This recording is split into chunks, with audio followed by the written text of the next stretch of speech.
નમસ્કાર, આપનું સ્વાગત છે. આજે આપણે ભારતના સ્વાતંત્ર્ય સંગ્રામની એવી 3 ગાથાઓમાં ઊંડા ઉતરીશું. એવી વાતો જે કદાચ ઇતિહાસના પાનાઓમાં ક્યાંક ખોવાઈ ગઈ છે. તો આજે આપણે શું જોવાના છીએ? પહેલું, સરહદોની પાર થયેલી ક્રાંતિ. બીજું, માનગઢનું એક એવું બલિદાન જે લગભગ ભૂલાઈ ગયું છે. અને ત્રીજું, સત્યાગ્રહનો ઉદય કેવી રીતે થયો. ચાલો શરૂ કરીએ. આપણા મનમાં એક સામાન્ય છાપ હોય છે ને કે આઝાદીની લડાઈ તો બસ ભારતમાં જ લડાઈ. પણ શું ખરેખર એવું હતું? ચાલો આ સવાલનો જવાબ શોધીએ અને આપણી પહેલી વાર્તા શરૂ કરીએ. તો આપણો પહેલો મુદ્દો છે સરહદોની પાર ક્રાંતિ. આપણે એવા ક્રાંતિવીરોની વાત કરીશું જેમણે લડાઈને સીધી દુશ્મનના ઘરમાં એટલે કે લંડન સુધી પહોંચાડી દીધી હતી. આ વાર્તાના મુખ્ય પાત્ર છે શ્યામજી કૃષ્ણ વર્મા. વિચાર તો કરો, એક ગુજરાતી જેણે લંડનમાં બેસીને બ્રિટિશ હકૂમત સામે મોરચો માંડ્યો. એમને લંડનમાં ક્રાંતિના શિલ્પકાર કહી શકાય. હવે એમનું કામ કેટલું વ્યવસ્થિત હતું એ જુઓ. 1905માં લંડનમાં ઇન્ડિયા હાઉસ ખોલ્યું. આ કોઈ સામાન્ય હોસ્ટેલ નથી હો.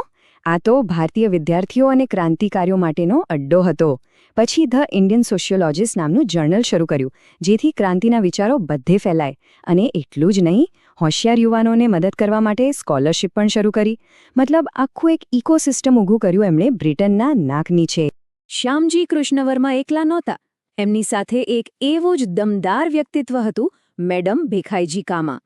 એમને ભારતીય ક્રાંતિના માતાનું બિરુદ મળ્યું છે. અને બિલકુલ સાર્થક છે.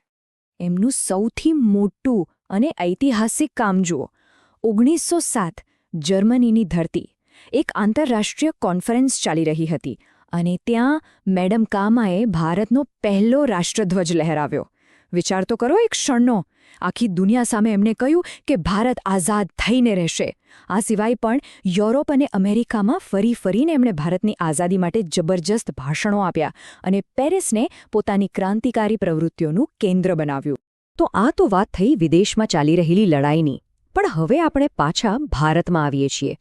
એક એવી જગ્યાએ જેની કહાની બહુ ઓછા લોકો જાણે છે. આપણે જઈ રહ્યા છીએ માનગઢ. એક એવું નામ જે એક વિસરાયેલા બલિદાનની સાક્ષી છે. તો આ માનગઢ છે ક્યાં? એ ગુજરાત અને રાજસ્થાનની બોર્ડર પર આવેલો એક ડુંગર છે. પણ એ માત્ર એક ભૌગોલિક સ્થાન નથી. ભીલ આદિવાસી સમુદાય માટે આ એક અત્યંત પવિત્ર જગ્યા છે. એક તીર્થસ્થાન જેવું. અને આ જ પવિત્ર જગ્યા પર એક કરુણ ઘટના બની. વાતની શરૂઆત થઈ ગોવિંદ ગુરુના સામાજિક ધાર્મિક આંદોલનથી. તેઓ ભીલ સમાજમાં સુધારા લાવવા માંગતા હતા. ધીરે ધીરે આ આંદોલન રાજકીય બન્યું. લોકો પોતાના હક્કો માંગવા લાગ્યા. અને પછી આવી એ તારીખ 17 નવેમ્બર 1913. હજારો ભીલ આદિવાસીઓ શાંતિથી માનગઢ ડુંગર પર ભેગા થયા હતા. પણ અંગ્રેજ સરકારે એમને બળવાખોર માની લીધા અને કોઈ પણ ચેતવણી વગર નિશાસ્ત્ર લોકો પર ગોળીબાર શરૂ કરી દીધો. આંકડો જુઓ, 1500થી પણ વધુ. 1500થી વધુ નિર્દોષ લોકો એ દિવસે શહીદ થયા. આને ઘણીવાર આદિવાસીઓનો જલિયાવાલા બાગ પણ કહેવાય છે. પણ દુઃખની વાત એ છે કે આ બલિદાનને ઇતિહાસમાં એટલું સ્થાન નથી મળ્યું. આ ઘટના એ વાતનો પુરાવો છે કે આઝાદીની લડાઈ માત્ર મોટા શહેરોમાં જ નહીં પણ ભારતના દૂર દૂરના વિસ્તારોમાં પણ લડાઈ રહી હતી. એક તરફ માનગઢ જેવો ભયાનક નરસંહાર હતો અને બીજી તરફ ક્રાંતિકારીઓની હિંસા. આ બધાની વચ્ચે ભારત એક નવા રસ્તાની શોધમાં હતું. અને ત્યારે જ એક નવા વિચાર, એક નવા શસ્ત્રનો ઉદય થયો. સત્યાગ્રહ. વર્ષ હતું 1915. મોહનદાસ કરમચંદ ગાંધી દક્ષિણ આફ્રિકામાં રંગભેદ સામે લડીને અને સત્યાગ્રહ નામનો એક અનોખું શસ્ત્ર વિકસાવીને ભારત પાછા ફર્યા. એમનું પાછા આવવું એ માત્ર એક ઘટના નહોતી, એ ભારતના ઇતિહાસમાં એક વળાંક સાબિત થવાનું હતું. તો આ સત્યાગ્રહ છે શું? એનો સીધો સાદો અર્થ છે સત્ય માટેનો આગ્રહ. આ કોઈ નિષ્ક્રિય વિરોધ નહોતો.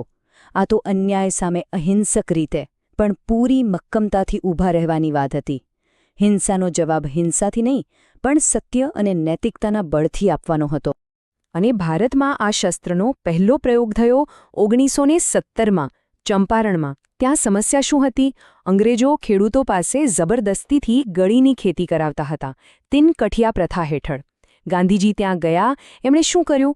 એમણે ગામડે ગામડે ફરીને હજારો ખેડૂતોની વાત સાંભળી, એમની ફરિયાદો નોંધી. એમની પાસે એટલા બધા પુરાવા ભેગા થઈ ગયા કે અંગ્રેજ સરકાર દબાણમાં આવી ગઈ અને અંતે એમણે એ અન્યાયી કાયદો પાછો ખેંચવો જ પડ્યો. આ હતી ભારતમાં સત્યાગ્રહની પહેલી અને શાનદાર જીત. ચાલો, તો હવે આ ત્રણેય વાર્તાઓને જોડીને જોઈએ. એક તરફ લંડનમાં ક્રાંતિ, બીજી તરફ માનગઢમાં બલિદાન અને ત્રીજી તરફ ચંપારણમાં સત્યાગ્રહ. આ બધું આપણને શું શીખવે છે? સૌથી પહેલી અને મોટી વાત, આઝાદીની લડાઈ કોઈ એક જગ્યાએ કે એક રીતે નથી લડાઈ. એ વિદેશમાં પણ લડાઈ, જંગલોમાં આદિવાસીઓએ પણ લડી અને ખેતરોમાં ખેડૂતોએ પણ લડી. બીજી વાત, લડવાની રીતો પણ અલગ અલગ હતી. ક્યાંક બંદૂક હતી તો ક્યાંક સત્યાગ્રહ. અને ત્રીજું, આ લડાઈમાં દરેકનું યોગદાન મહત્વનું હતું.